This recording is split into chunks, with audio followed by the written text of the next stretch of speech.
Okay, so this is not going to go smoothly. I can just tell already. But hey guys, welcome back to my channel. In today's video, I'm going to be talking about a book haul, or sharing a book haul from Thrift books, Book Outlet, and also some books that we got for Christmas. So if that interests you, stay tuned.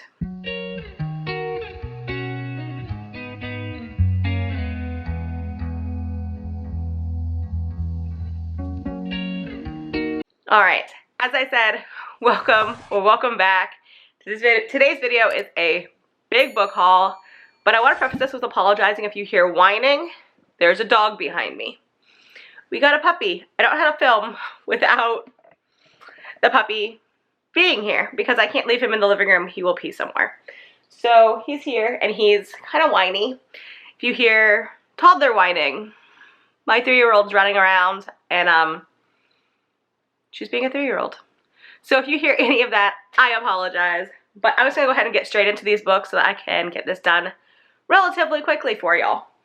So the first one is one that just came in last night. And if any of y'all are about my age, so like mid-30s, you might remember these. But I found The Childhood of Famous Americans, Claire Barton, founder of the American Red Cross. This was my absolute favorite book when I was a kid. Like, absolute favorites.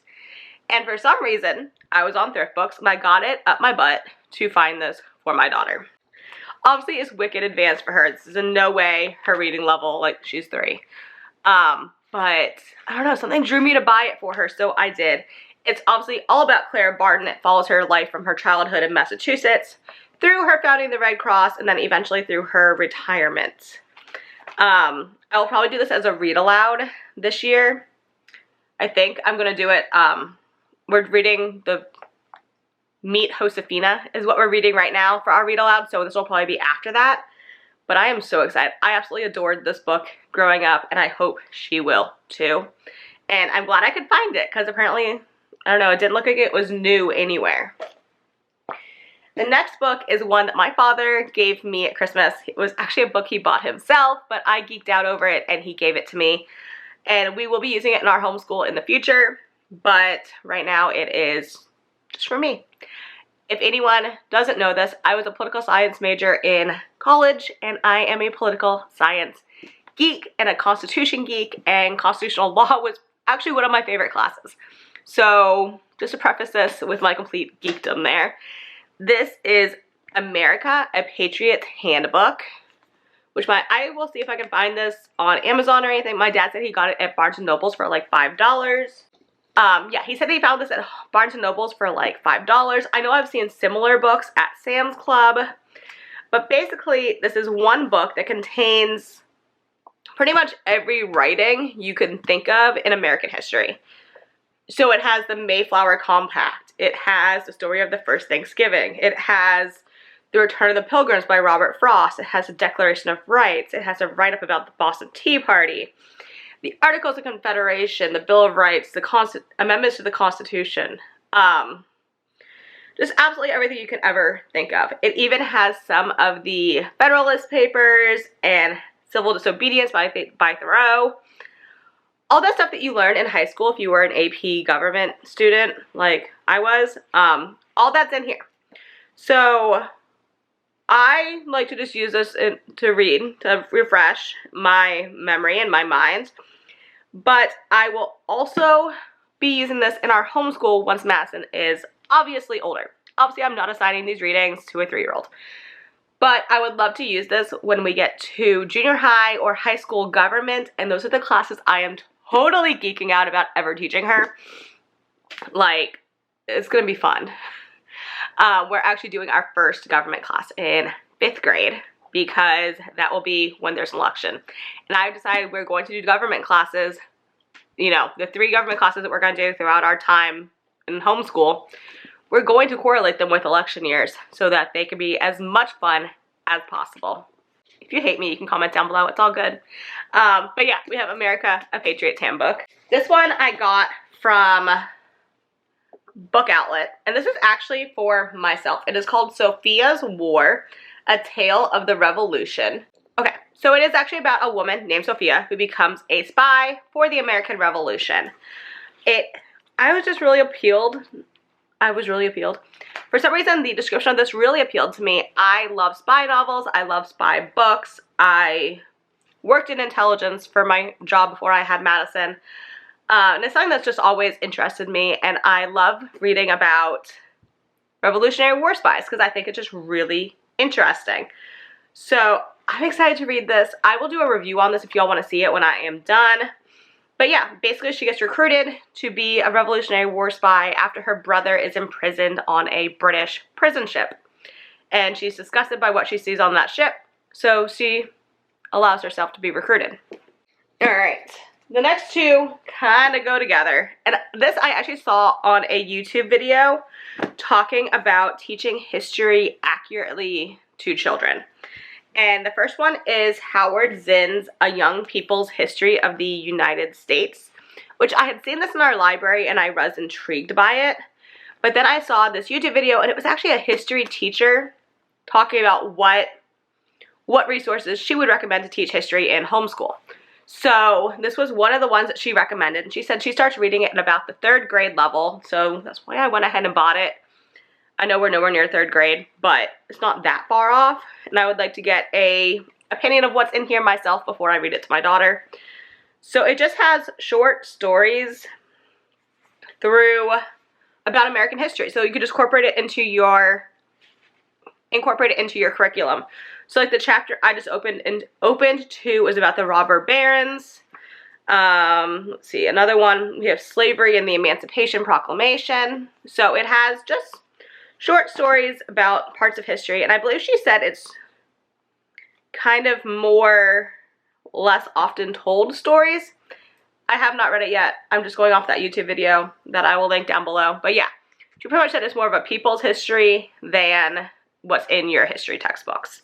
My camera's going out of focus. I apologize. I can't really tell why. But yeah, this is Howard Zinn's Young People's Guide to U.S. History.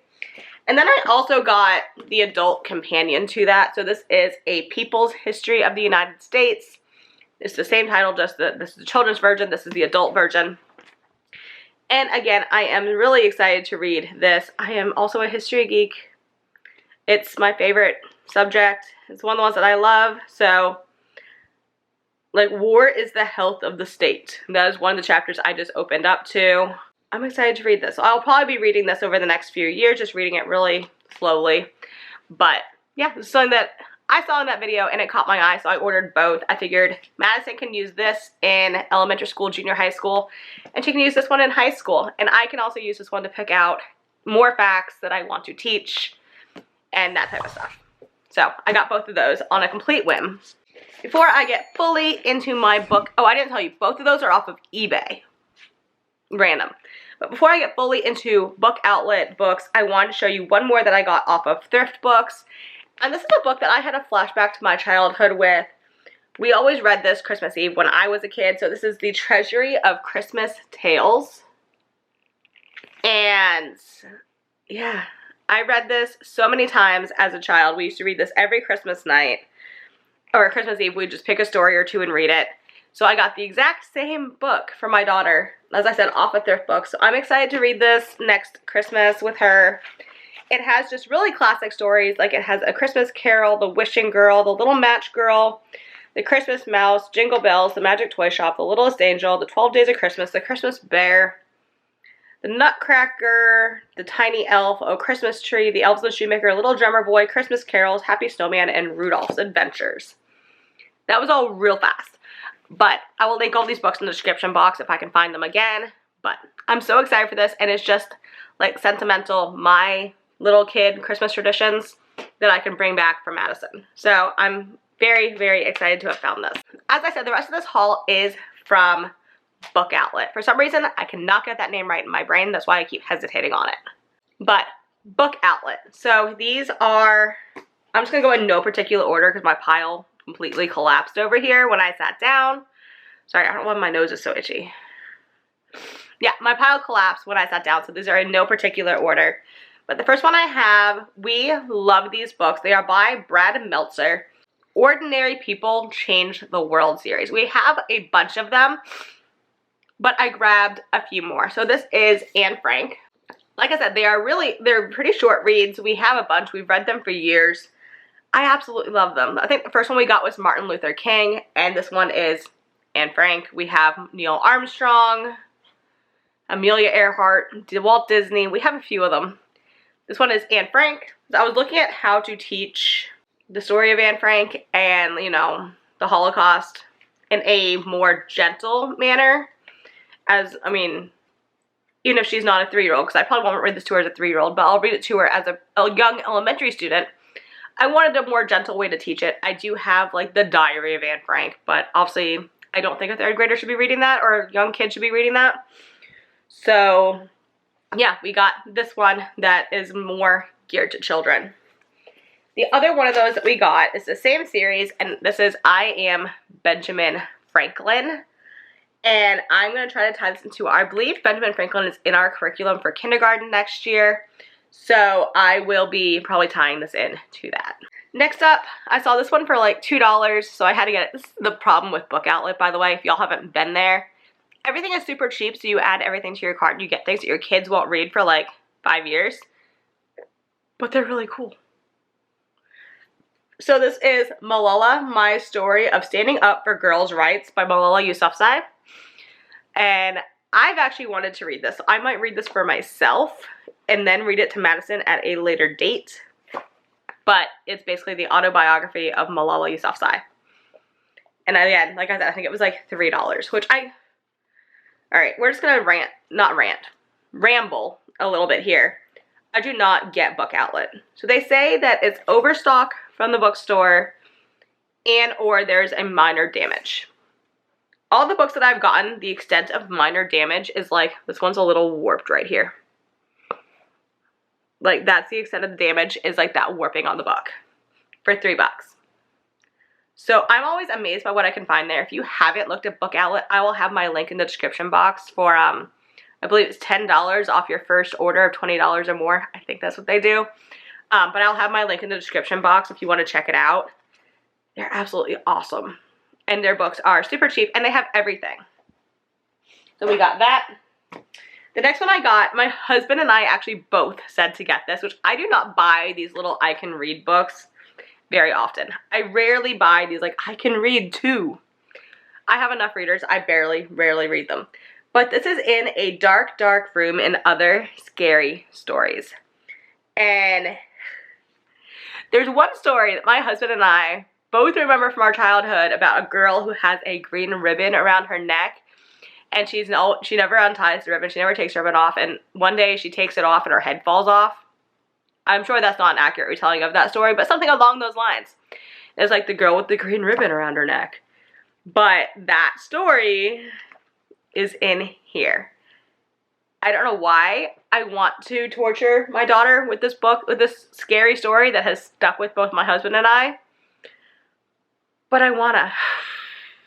So we're gonna be reading this around Halloween time this year. And yeah, my husband and I are both like, get that story! And then we found it, and I was really excited it was there. The next one is The Rough-Faced Girl, which this is basically the Algonquian version of Cinderella. I read this. I was trying to think of classic books that I remembered from elementary school and preschool, and to get from Madison that I just thought maybe she needed to read, that I, have stuck with me all these years. I'm obviously well past kindergarten age. And The Rough-Faced Girl, or we always learned it called the Indian Cinderella, is one that has always stuck with me. So when I saw this, I did grab it, and I think we're going to work this in when we learn about Indians next year, maybe around Thanksgiving time. I have The Keeping Quilt by Patricia Polacco, and this one is another one that I remembered. So it's about a quilt that is passed down through 6 generations of women in this family, and it just takes you through their lives a little bit. It is really classic illustrations, not very colorful, not very modern, but really pretty. And it's obviously, I'm just going to just make an assumption here. They say some sort of Eastern European, just judging by their head coverings. They look to be Eastern European in my opinion. And the word babushka is right there, so I'm right. But yeah, so I'm very interested to read through this. I do remember reading this in elementary school, but I don't remember much about it. So we got that one. We got The Little Match Girl, which I actually bought this before I bought that Christmas anthology, because this is in there. So now we have 2 copies of The Little Match Girl, which this is about. So it's about a poor little girl who can't go home and she's cold, so she keeps lighting matches to stay warm, and she sees things when she lights the matches. So yeah, I remember this. Again, it's a Hans Christian Andersen story. It's one that I remember reading, but that I thought my daughter should read as well. So we will be going through this for, I don't know, maybe next Christmas? I don't know.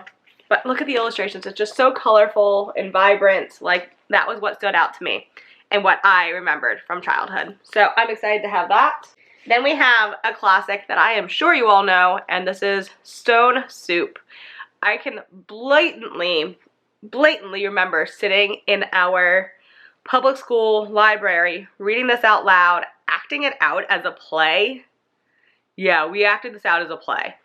And yeah, it's an old French story about using stones to make soup.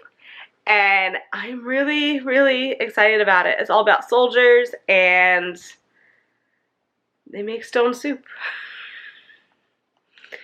But yeah, so we got this. It's a classic. I feel like you have to read this at some point in childhood. I'm going to try to find like a lap book or some sort of worksheets to go along with this, just because it is such a classic.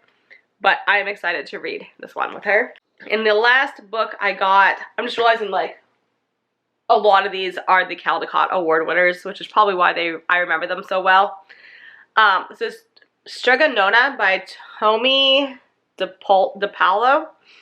Stregonona. And this, again, is just one that I remembered, but I don't actually remember much of what it's about.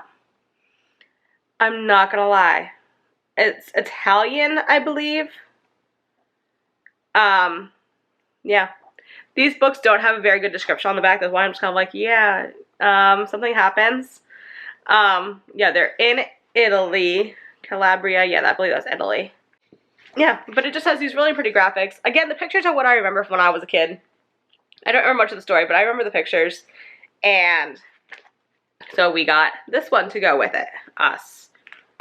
So all of these books will be added to our reading over the next couple of years, probably the next year, year and a half. If you are new to my channel and you don't know how we do books in our homeschool, I pick 4 books per month and we read them aloud in our homeschool. So this month we are doing the Elephant books, which I will link down below in my Amazon shop. If you haven't seen them, they're really cute. I love them. So we're reading through those this month, and then next month we're reading about elephants. So these will probably get incorporated into next school year, but I'm glad I went ahead and grabbed them because they're so pretty and awesome. I'm a book geek. But that is it for this video. If you guys have had a great haul of children's classics, tell me what you've bought. Comment down below, tell me what your favorite classic picture books are to buy for your kids. Give this video a thumbs up if you liked it. If you are new here, make sure you hit that subscribe button down below. I have new content every Tuesday and Thursday that I hope I will see you in. Comment down below, also introduce yourself if you are new. I would love to get to know you, and I will see you all in my next video on Thursday. Bye guys!